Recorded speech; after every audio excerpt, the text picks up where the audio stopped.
मलं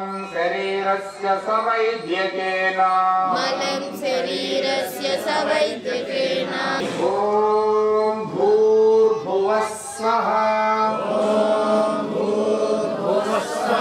तत्सवितुर्वरेण्यं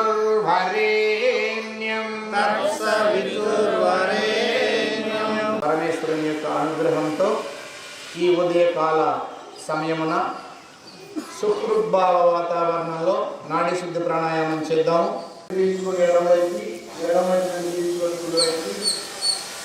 మనసులో ప్రశాంతమైన వాతావరణం పెట్టుకోవాలి. 72 వేల నాడులు శుద్ధి చేయడానికి కోసం కొంచెం ఫోర్స్గా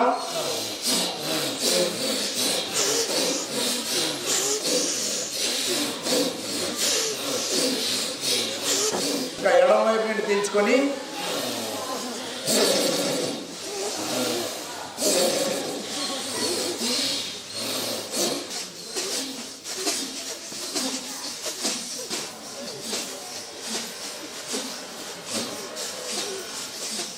ఇప్పుడు లెఫ్ట్ లెగ్ తీసుకోవాలి. హీట్ వచ్చినట్టుగా మాలిష్ చేసి అరికాళ్ళు బాగా నొక్కాలి. ఆకు ప్రెషర్ బొటలేనులో ఉండేటువంటిది అగ్నితత్వంతో అరికాలు మొత్తం నొక్కాలి. రివర్స్ ముడుకు మీద చేయి ఉండాలి. ఎడం కాలు ముడుకు మీద, కుడి చేయము అరికాలు వేళ్ళు పట్టుకొని త్రిప్పుతూ ఉండాలి. రైట్ లెగ్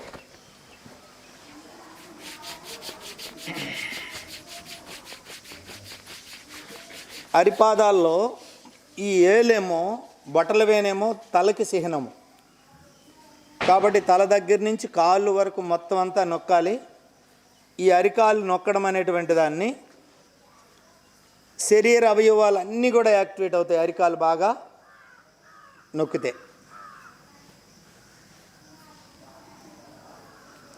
అరికాలు అరిచేతులు నొక్కితే డిప్రెషన్ నుంచి వెంటనే కోలుకుంటాం. కోపతాపాలన్నీ కూడా అనసపడతాయి. రివర్స్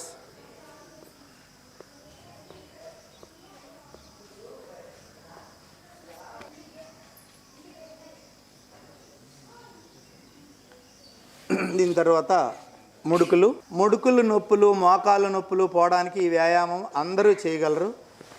జస్ట్ ఇలాగా ఈ పైనుండి చెప్ప కదుపుతూ ఉండాలి.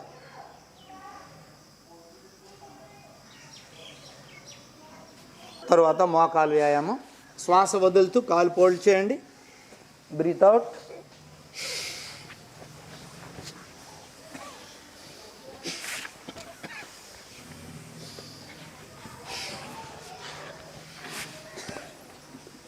శ్వాస ప్రశ్వాసయో గతి విక్షేద.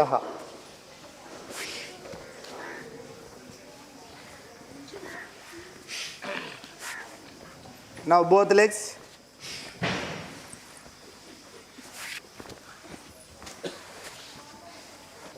ఎడం కాలు ముడుకు మీద ఎడం చేయి వేసి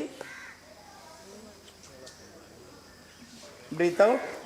breathing.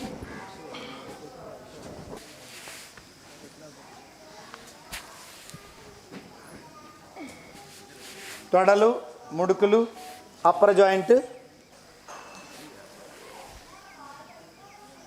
Now change your leg. శ్వాస ప్రశ్వాసాలు చేస్తూ చేయాలి. Now both legs. 2 కాళ్ళు సమానంగా ఉంచి 2 చేతులు ఈ విధంగా పెట్టుకోవాలి. ఆసనాని సమస్తాని యావానర్థో జీవజంతువ చతురస్థితి లక్ష్యాన్ని శివేన కథితాన్యస. గెరండి సంహితలో ఈ విషయాన్ని చెప్తున్నాడు గెరండి మహర్షి. ఈ బటర్ఫ్లై మూమెంట్ స్త్రీలకి ఎస్పెషలీ ఒక వరం లాంటిది అనమాట. మనోపాజ్ ప్రాబ్లం ఉన్నా, మెన్సస్ సర్కిల్ కనుక ఇబ్బందులు పట్టినా, వైట్ రెడ్ ఇబ్బంది పెట్టినా సరే ఇవన్నీ కూడా సవరింపబడతాయి.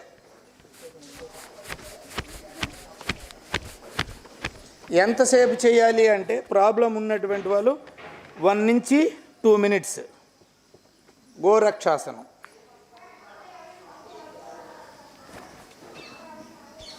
బద్ధకోణాసనం, పూర్ణ బద్ధకోణాసనం. మోకాళ్ళ లోపటి నుంచి చేతులు తీసుకొని శ్వాసలు విడిచిపెట్టి తిర్యక్ త్రికోణాసన వ్యాయామం. 2 కాళ్ళు వెడల్పుగా చాపి నడుం బాగా ఫ్రీ అవడానికి మంచి ఎక్సర్సైజ్ ఇది. వెనక్కి వెళ్ళిన చేయి వైపు తల తిప్పాలి. 33 డిస్కులు అటు ఇటు బాగా ఫ్లెక్సిబుల్ అవుతాయి.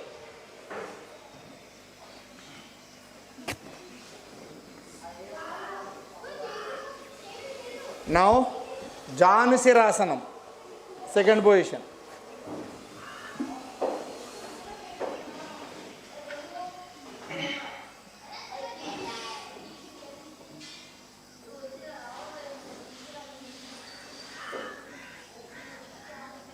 ఆపోజిట్ జానుశిరాసనం.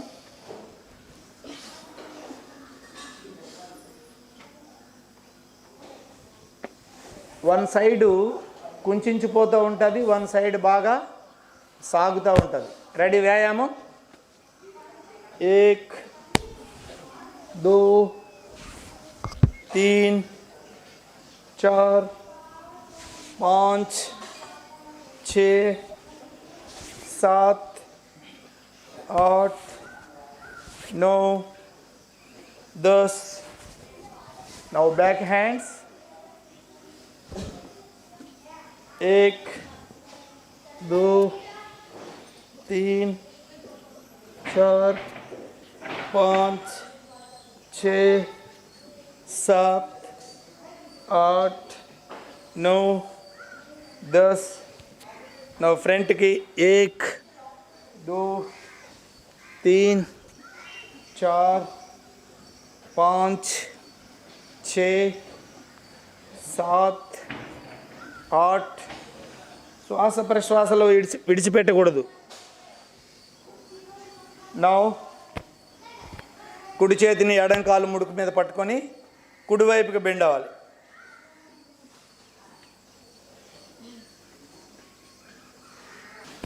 ఆపోజిట్.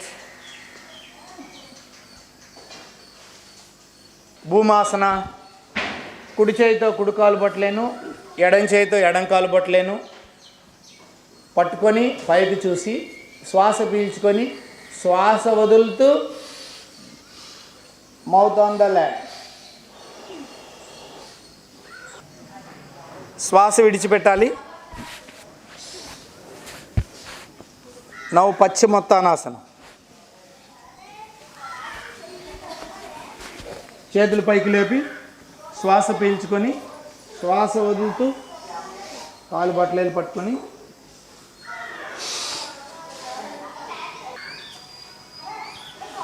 నవ్వు మేరుదండ వ్యాయామం. 1 మళ్ళీ ఫ్రంట్కి 2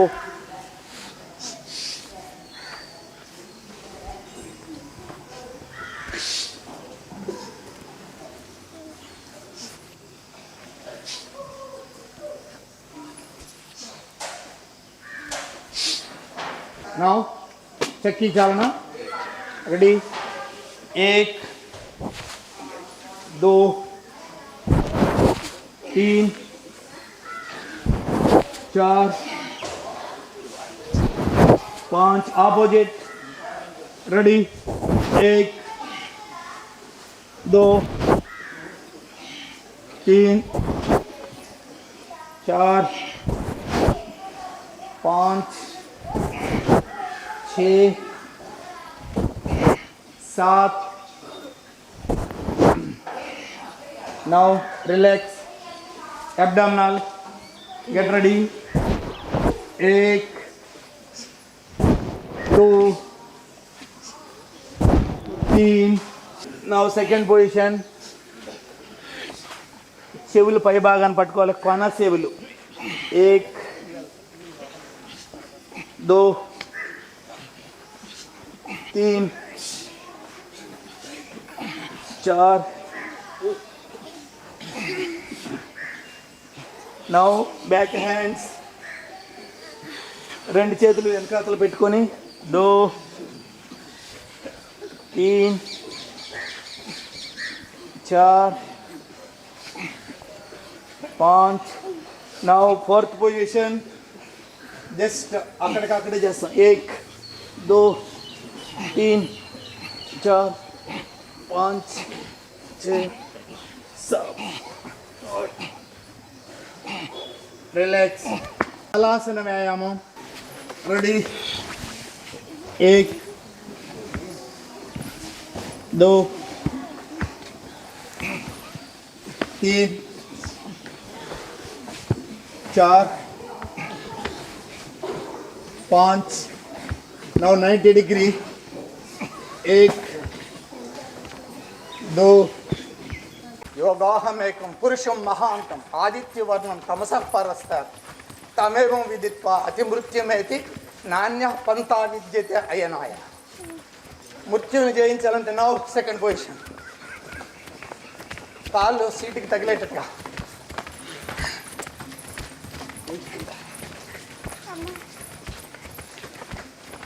ready. Now third position.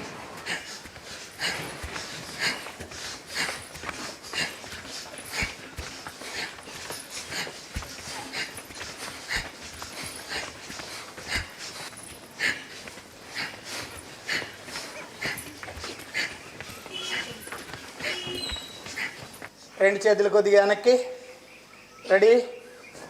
1 2 3 4 5 6 7 8 9 10.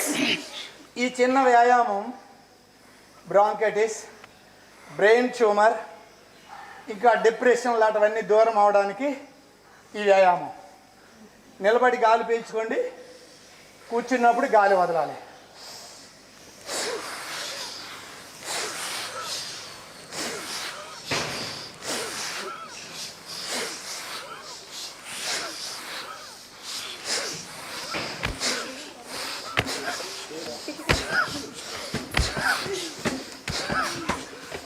Vishram.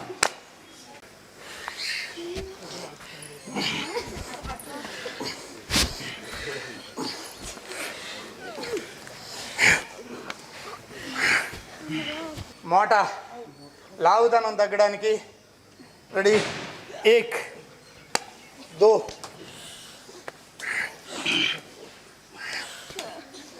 అధిక బరువు త్వరగా తగ్గడానికి వ్యాయామం.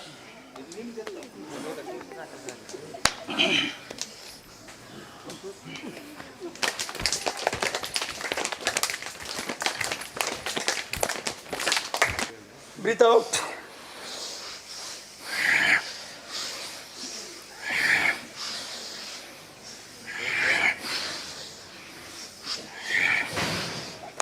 नाड़ी शुद्धि प्राणायाम करो सब लोग.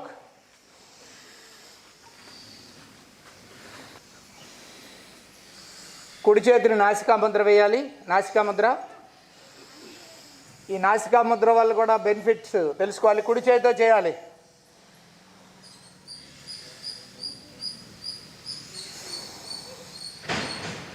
కుడుముక్కు రంధ్రం గుండా నెమ్మదిగా లోతుగా పీల్చుకోవాలి, నెమ్మదిగా లోతుగా విడిచిపెడుతూ ఉండాలి. స్థిరంగా పద్మాసనంలో కానీ సిద్ధాసనంలో కానీ వజ్రాసనంలోనైనా కూర్చొని బస్రికీ చేయాలి. ఈ బస్రికీ ప్రాణాయామం మన ఈ రెస్పిరేటరీ సిస్టాన్ని దృఢంగా శక్తివంతంగా తయారు చేస్తుంది.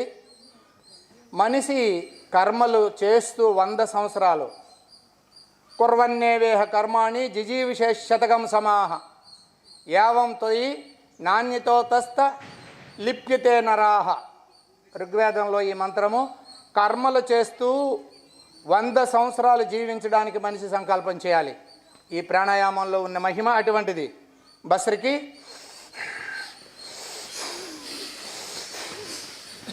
ఎవరికి హైపర్ టెన్షన్ ఉంటుందో, హై బీపీ ఉంటుందో అటువంటి వాళ్ళు నెమ్మదిగా చేయాలి.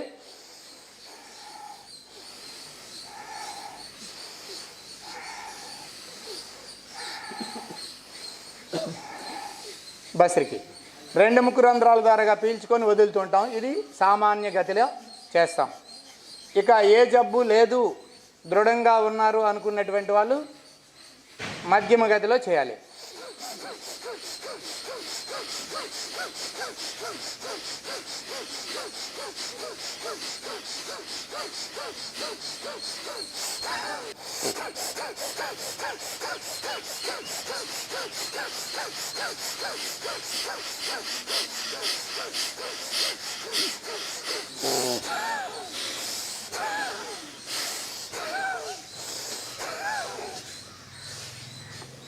విశ్రాంతి. ఈ విధంగా ఊపిరితిత్తుల్ని దృఢంగా చేసేటువంటి ప్రాణాయామం 5 నుంచి 10 నిమిషాలు. ఎవరికైతే కంప్లైంట్ ఏదైనా ఉందో, ఏదైనా శరీరానికి వ్యాధిగ్రస్తమైనటువంటి శరీరం 15 నిమిషాలు చేస్తే దినదినము వ్యాధి నుండి తగ్గి ఆరోగ్యవంతుడు అవడం మీరే గమనిస్తారు.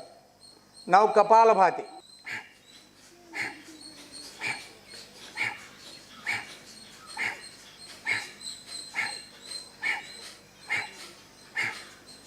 షుగర్ కానీ, బీపీ కానీ, హైపర్ టెన్షన్ కానీ, డిప్రెషన్ కానీ ఏ వ్యాధి అయినా సరే దూరం అవుతుంది కపాలభాతి వల్ల. 5 నిమిషాల నుంచి 10 నిమిషాలు ప్రతి వ్యక్తి చేయాలి.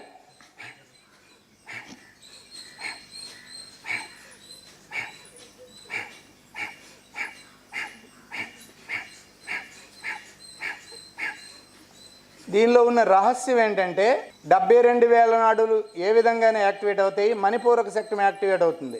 అన్నమయ కోసం, ప్రాణమయ కోసం, మనోమయ కోసం, విజ్ఞానమయ కోసం, ఆనందమయ కోసం 5 కోశాలు దృఢంగా శక్తివంతంగా అవుతాయి. 100 సంవత్సరాలు జీవించాలంటే 5 కోశాలు బాగా పనిచేయాలి. కపాలభాతి వల్ల మెటబాలిజం, ఎనబాలిజం, కెటబాలిజం అనేటువంటి జీవ ప్రక్రియలు మెరుగుపడతాయి. జీవ ప్రక్రియలు మనం 18, 19, 20 సంవత్సరాలప్పుడు ఏ విధంగా అయితే జఠరాగ్ని బగబగామని తేజవంతమై ప్రకాశించిదో, ఇప్పుడు ఈ కపాలభాతి చేసినటువంటి వ్యక్తులకు కూడా అదేవిధంగా జఠరాగ్ని దేదీప్యమానంగా ప్రకాశిస్తుంది.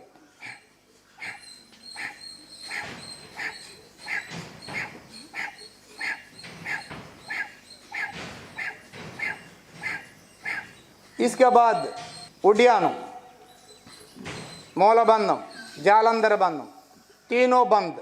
ఉడ్యాన బంధం శ్వాస బాగా బయటకు వదిలేసి పొట్టను బాగా వెనక్కి లాగాలి.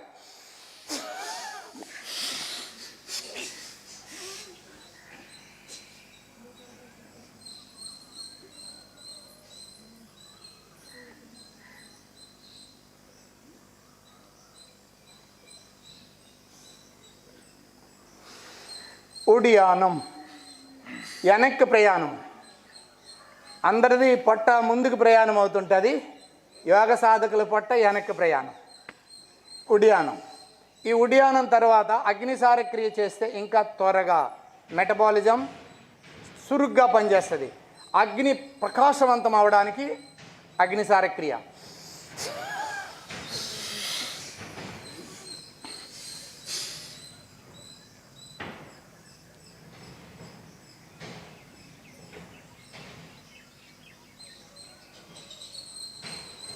అగ్నిసారక్రియ. దౌతి, వస్తి, నేతి, త్రాటకం, నౌలికిం తథా కపాలభాతి శేతాని షట్కర్మాని ప్రశక్షతే. హఠయోగ ప్రదీపికలో స్వాత్మరామయోగి చెప్పినటువంటి విషయం.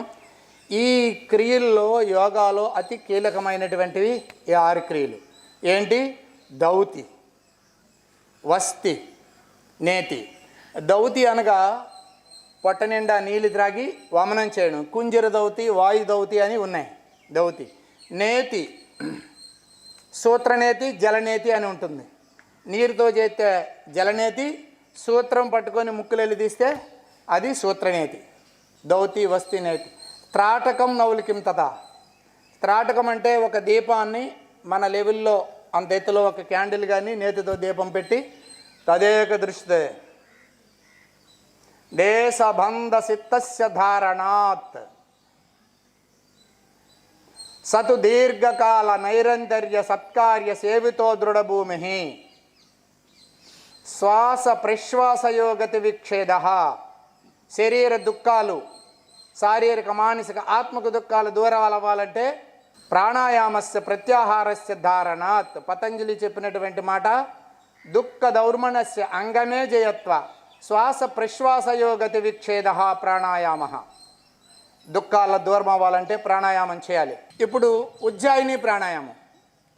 థైరాయిడ్స్ తగ్గడానికి మన దగ్గర టాన్సిల్స్ ఉంటాయి. ఏదైనా ఆహారంలో విష పదార్థంగా వెళ్తే ఆ టాన్సిల్స్ ఇలా ఉంటాయి ఆపోజిట్లో. ఆ పదార్థంలో ఉన్న విష పదార్థాలని లాక్కొని మంచి పదార్థాలు లోపలికి పంపిస్తాయి. ఒకవేళ ఏదైనా విష పదార్థం కనుక వెళ్తే బయటికి వమనక్రియ చేపిస్తాయి, కానీ లోపలికి వెళ్ళేది. హృది ప్రాణ గుదే అపాన సమానం నాభి సంస్థిత ఉదానం కంఠదేశస్య. ఉదానం అనే వాయువు కంఠంలో ఉంటుంది, అది ఆ పని చేస్తుందన్నమాట. వ్యానం సర్వశరీరస్థ. వ్యానం అనే వాయువు శరీరం అంతటా వ్యాపించి ఉంటుంది అన్నమాట. ఈ పంచ ప్రాణాలు ఈశ్వర విరా నాగ కూర్మ కుక్కర దేవదత్త ధనంజయ. ఉపప్రాణాలు 5, ప్రాణాలు 5, మొత్తం కలిగి దశి ప్రాణాలు మనలో ఉన్నాయి. మామూలుగా మనం చెప్పేటప్పుడు ప్రాణం పోయింది అంటాం. ప్రాణాలు పోయాయి అని తెలిసిన వాళ్ళు మాత్రమే బహువచనం వాడతారు, తెలియని వాళ్ళు ప్రాణము అంటారు. ఒక ప్రాణం కాదు, దశ ప్రాణాలు. నా ఉజ్జాయిని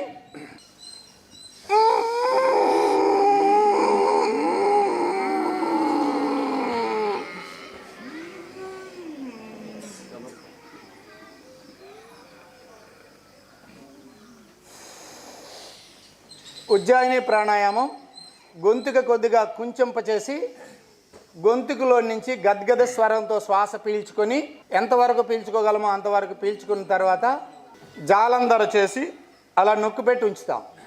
ఉంచగలిగినంతసేపు ఉంచి మెడ నడుము నిటారుగా ఉంచి కుడివైపు నాస్ట్రల్ బంద్ చేసి ఎడం వైపు నుండి శ్వాసను వదులుతాం. కుడివైపు సూర్యనాడి, ఎడంవైపు చంద్రనాడి. చంద్రనాడి ద్వారాగా మాత్రమే వదులుతాం. ఇది ఉజ్జాయిని ప్రాణాయామం నియమం. Once more.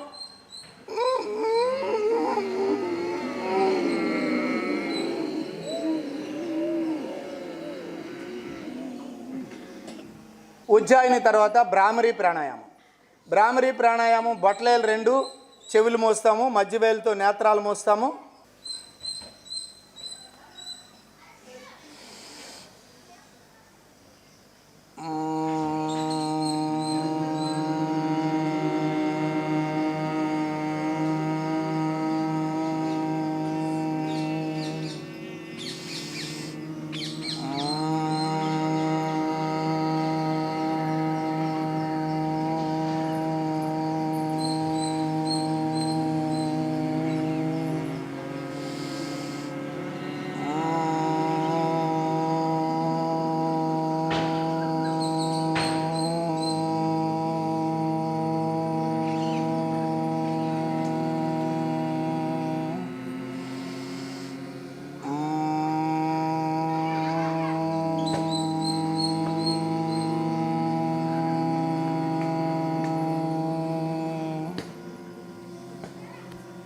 ఉజ్జాయిని ప్రాణాయామం తర్వాత ఉద్గీత ప్రాణాయామం. 2 చేతులు చిన్ముద్రలో ఉంచాం.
డిసెంబర్ అనుకుంటాను, ప్రపంచ దేశాల వాళ్ళందరినీ కూడా పిలిచి ఈ యోగం యొక్క మహత్తు గురించి, పతంజలి ప్రతిపాదించినటువంటి అష్టాంగ యోగం గురించి చర్చ జరిగింది. నిరంతరంగా సుదీర్ఘమైనటువంటి చర్చ జరిగిందనమాట. ప్రపంచ దేశాల వాళ్ళందరూ కూడా నిరభ్యంతరంగా ఇది ఇంటర్నేషనల్ యోగా డేగా ప్రకటించడానికి వాళ్ళందరూ ఒప్పుకొని సంతకాలు చేయడం జరిగింది. అది మనకి అధికారికంగా ప్రకటించడం 2015 జూన్ 21వ తారీఖు నుంచి మొదలైంది. నేటికి ఇది 6వ సంవత్సరం.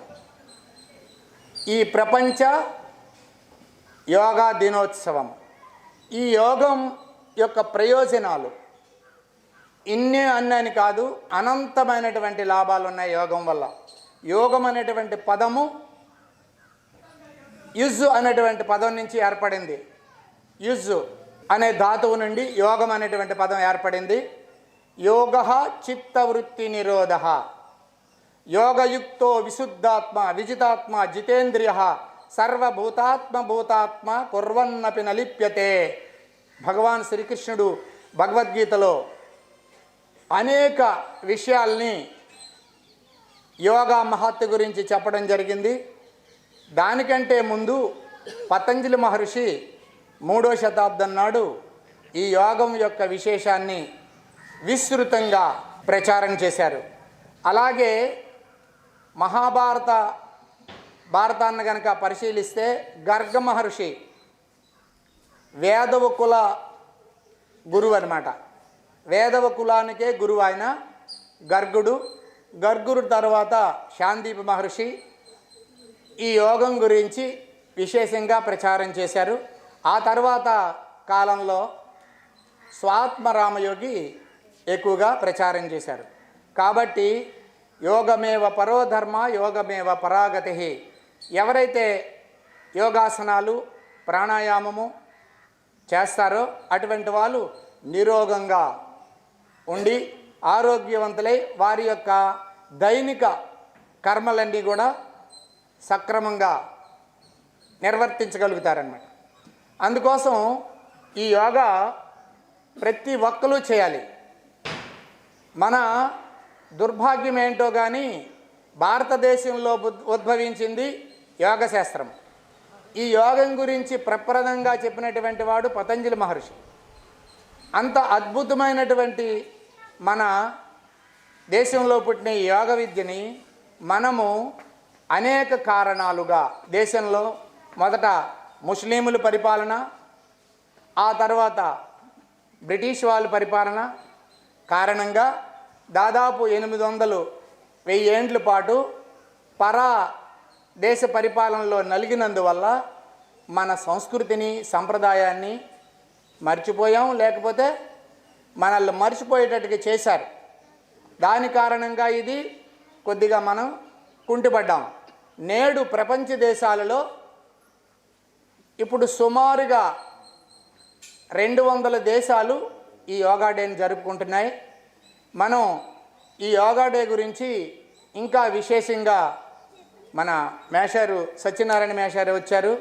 ఈయన స్వతహాగా ఇంగ్లీష్ టీచరు, ధార్మికంగా ఉండడం, మంచి ధార్మికులు. ఈయన వైఫ్ అండ్ హస్బెండ్స్.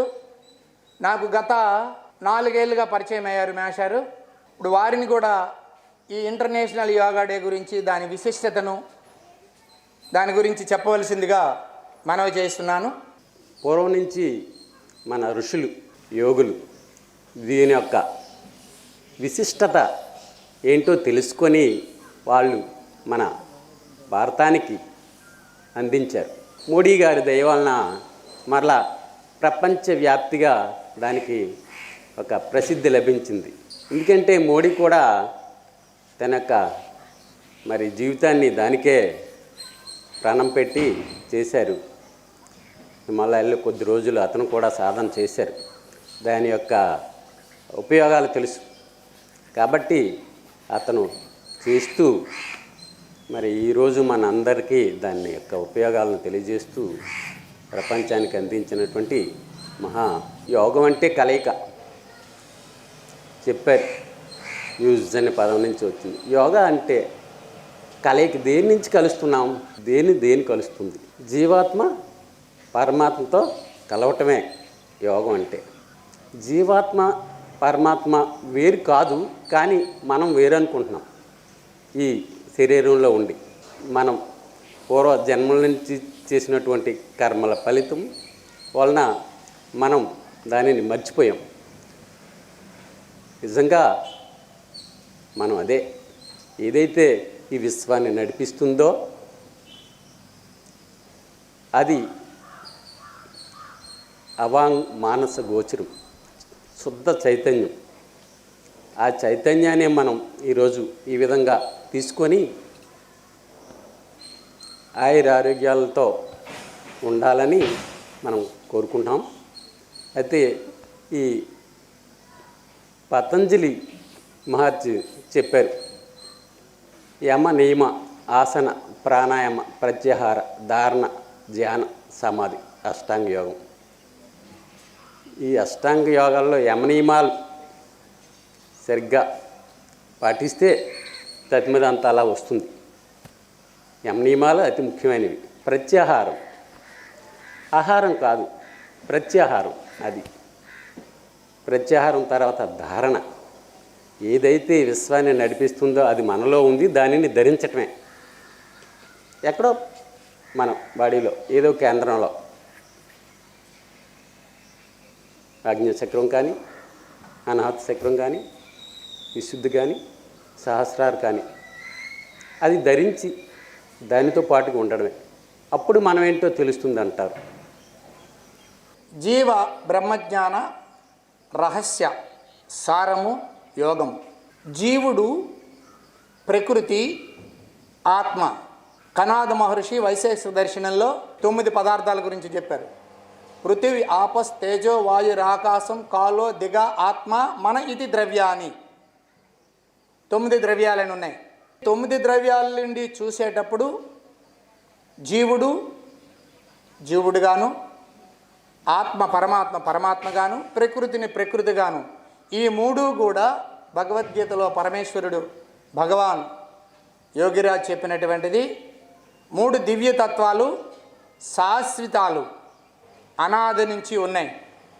జీవుడు అనాదే, పరమేశ్వరుడు కూడా అనాదే. అయితే కొన్ని మలా విక్షేప ఆవరణ దోషాల ద్వారా జీవుడు తను మరిచిపోయాడు ఎక్కడి నుండి వచ్చానో అనేది. ఆ మరుపు కారణంగా నేను జీవుడిని, ప్రత్యేగాత్మ అనుకుంటున్నాడు. కాబట్టి 2 ఉన్నది ఒకటే సత్యమురా, అది ఎన్నటకును నశించదురా. ఉన్నది కన్నది చూసేదంతా, ఈ చూసేదంతా సున్న జుట్టుకొని చూడుమురా. ఇది వేదాంతము, ఇది గురు మంత్రము, ఇది ఏ రాజబాటన్న. చేసిన పాపము తొలుగుటకే ఉపదేశము నే పొందితినన్న. ఉండబడ్డ చెడ చక్రములందును దేవతలకు బహు ప్రీతన్న. దండుగాను యమభటులు నెల్ల ఖండించడి ఖడ్గమురన్న. ఇది వేదాంతము, ఇది గురు మంత్రము, ఇది ఏ రాజబాటన్న. ఇది రాజబాట. యోగ మార్గం అనగా రాజబాట. రాజవిద్య రాజగుహ్య యోగంలో భగవాన్ శ్రీకృష్ణుడు 9వ అధ్యాయంలో మనకి చాలా విశేషంగా చెప్పి ఉన్నారు. అయితే ఈరోజు విశేషం ఏంటంటే, ఈ అంతర్జాతీయ యోగా దినోత్సవం ఈ విధంగా జరుపుకోవడానికి కోరగానే ఈ సత్యనారాయణ మేషారు వచ్చి యోగా అనుభవాలు, ఆయనకు ఉన్నటువంటి జ్ఞానాన్ని మనందరికీ తెలియజేసినందుకు నేను వారికి మరొకసారి ధన్యవాదాలు తెలియజేస్తున్నాను. ఇక మీ అందరికీ కూడా నిజంగా నా హృదయపూర్వక ధన్యవాదాలు, ఆశీర్వాదం. ఎందుకంటే గురువు ఒకడు ఉండాలి అంటే దానికి ఆలంబనం శిష్యులు ఉండాలి. సహనావతు సహనౌ భునక్తు సహవీర్యం కరవావహై తేజస్వినావదీతమస్తు మా విద్విషావహై. కేవలం ఒక గురువు ఉన్నాడు అనుకోండి, ఎవరికి చెప్తాడు? కాబట్టి శ్రోతలు ఉండాలి. కాబట్టి మీరందరూ నేర్చుకున్నందుకు, నేర్చుకోవాలని మీకు ఆ ఉన్నటువంటి అభిలాష, ఆర్ద్రత, ప్రేమ ఉన్నందుకు కూడా నేను చాలా సంతోషిస్తున్నాను. మనం నిరంతరముగా యమనియమాలు అహింస, సత్యం, అస్తేయం, బ్రహ్మచర్యం, అపరిగ్రహం, శౌచ, సంతోష, తపస్వాధ్యాయ, ఈశ్వర ప్రణిధానాన్ని నియమ, ఈ 10 నియమాలని తూచా తప్పకుండా పాటించాలి. అహింస మొదటిది. శారీరకంగా, మానసికంగా ఏ జీవిని, ఏ వ్యక్తిని హింసించకుండా జీవించడం మొదట నేర్చుకోవాలి. అది మన భారతదేశ ఔన్నత్యము. అహింస ప్రథమో ధర్మ. 3 విధాలుగా మనం హింసిస్తుంటాము. ఒకటి, శారీరకంగా నొప్పిస్తూ కొట్టి, గిల్లి, గిచ్చి ఏడిపిస్తాం. ఇక మానసికంగా వాడు లేనప్పుడు వాడి మీద కొండాలు చెప్పడము, లేనిపోయిన అబద్ధాలు చెప్పడము, ఏడిపిస్తూ ఉంటాం. ఆత్మపరంగా కూడా నిందలు చేస్తూ ఉంటాం. ఈ ప్రహ్లాద స్వామి కూడా దీన్ని తనుహృద్భాసల సఖ్యమున్, యోగ సాధకుడు 9 విధాలైనటువంటి భక్తి మార్గాన్ని అనుసరిస్తూ ఎవరిని ఏ విధంగా హింస చేయకుండా జీవించడం మొదటిది అహింస. సత్యం. సత్యం అంటే అసలు ఈ శరీరంతో జీవించడమే అసత్యము. సత్యమేది? లోకంబులు, లోకేశులు, లోకస్తులు తెగిన తిదిన అలోకంబగు పెంజేకట కవ్వల నెవ్వండి ఏకాకృతితో ఎలుగునో అతను నే సేవింతుమదిన్. పోతనామాచుడు ప్రార్థన చేశాడు. ఈ లోకాలు, భువనాంతరాలు కూడా గతించిపోతాయి ఒకప్పటికి. భూలోక, భువర్లోక, సువర్లోక, మహాలోక, అతల, వితల, రసాతల, మహాతల, పాతాళలోక పర్యంతం కూడా శూన్యమైపోద్ది ఒక రోజుకి. ఇవన్నీ శూన్యమయ్యేటప్పుడు ఏకాకృతి అయిపోద్ది అనమాట. దట్టమైన చీకటి అయిపోద్ది. అందులో తోవా తెన్ను కానటువంటి స్థితిలో ఏకాకృతితో ఎవరైతే ఎలుగుతున్నాడో, లోకాలు గతించిన తర్వాత, బ్రహ్మలు గతించిన తర్వాత ఎవరైతే ఉన్నారో అతను పరమేశ్వరుడు. అతను నేను మదిని సేవిస్తా ఉన్నాను. సత్యం అది. అది శేషము. లోకాలన్నీ పోయిన తర్వాత ఏదైతే శేషిస్తుందో, ఏదైతే ఉంటుందో అది శేషుడు, ఆదిశేషుడు. మన వాళ్ళు ఏమంటుంటారంటే ఆదిశేషుడు అంటే దానికి ఒక పాము చూపిస్తూ ఉన్నారు. ఆ పాము ఈ భూమిని మోస్తుందని. మరి ఆ పాము భూమిని మోస్తుంది. ఆ పాము ఎక్కడున్నది? దానికి కూడా ఒక ఆలంబన ఉండాలి కదా. మనం ఆలోచించాం, పాముని ఎవరు మోస్తున్నారు? ఇప్పుడు ఈ ప్రకాశిస్తున్నటువంటి సౌర్యమండలము, సూర్యుడు ప్రకాశిస్తూ ఉన్నాడు, ఆయన ఆకర్షిస్తూ ఉన్నాడు. సూర్యుని ఆకర్షణ వల్ల భూమి ఆకర్షిస్తూ సూర్యుని చుట్టూ తిరుగుతుంది. ఆ భూమి ఆకర్షణ వల్ల చంద్రుడు. ఇలాగ ఒక గ్రహాన్ని ఒకటి ఆలంబన చేసుకుంటూ ఆకర్షణతో తిరుగుతూ ఉన్నాయి. ఇదంతా మనకు తెలుసు. దీన్నంతటిని ఆకర్షించినటువంటి వాడు పరమేశ్వరుడు, బ్రహ్మ. ఎందుకంటే మొత్తాన్ని, ఈ విశ్వాన్నంతటినీ ధరించి ఉన్నటువంటి వాడు పరమేశ్వరుడు. అతను శేషుడు. ఆ శేషుడు ఏదైతే నాది కాదు, ఈ కాలు చేతులు నావి కాదు, ఈ భూమి నాది కాదు, ఈ మేడలు నాది కాదు, ఈ భార్యా పిల్లలు నా వాళ్ళు కాదు, ఇదేది కాదు కాదు అని ఒక్కొక్క దాన్ని విశ్లేషించి విచారించి తీసిస్తే తీసిగా మిగిలేది ఏదైతే దివ్య తత్వం ఉందో అది పరమేశ్వరుడు. ఆ పరమేశ్వరుడిని మనం చేరుకోవాలి. నవవిధ భక్తి మార్గంగా యోగాలో మొట్టమొదట అహింస, సత్యం, అస్తేయం, బ్రహ్మచర్యం, అపరిగ్రహం, ఈ యమనియమాల ద్వారాగా మనం తెలుసుకోవడానికి రాజమార్గం అని భగవాన్ శ్రీకృష్ణుడు మనకు తెలియజేశాడు. అదేవిధంగా ఈ రాజమార్గంలో మనం ఏ విధంగా నడుచుకోవాలి అంటే, మొదట యమము నియమాలతో పాటు ఆసన, ప్రాణాయామ, ప్రత్యాహార, ధారణ, సమాధి, దేశబంధ సిత్తస్య ధారణ. మనం ధారణ ఎలా చేయాలంటే, ఒక తైల ధార ఏ విధంగా అయితే ఉంటుందో ఆ విధంగా ధారణ చేయాలి. దీనంతటికీ దృఢమైన సంకల్పం చేయాలి. ఏంటా సంకల్పం అంటే, దేశకాల అనవచ్ఛిన్న సార్వభౌమ మహావ్రత. ఒక వ్రత సంకల్పం చేయాలి. నేను బ్రతికి ఉన్నంత వరకు, జీవితుడినై ఉన్నంత వరకు కూడా నేను యోగ మార్గంలో, ఋషి మార్గంలో నడుస్తా. తినరాని పదార్థాలు ఏవి తినను,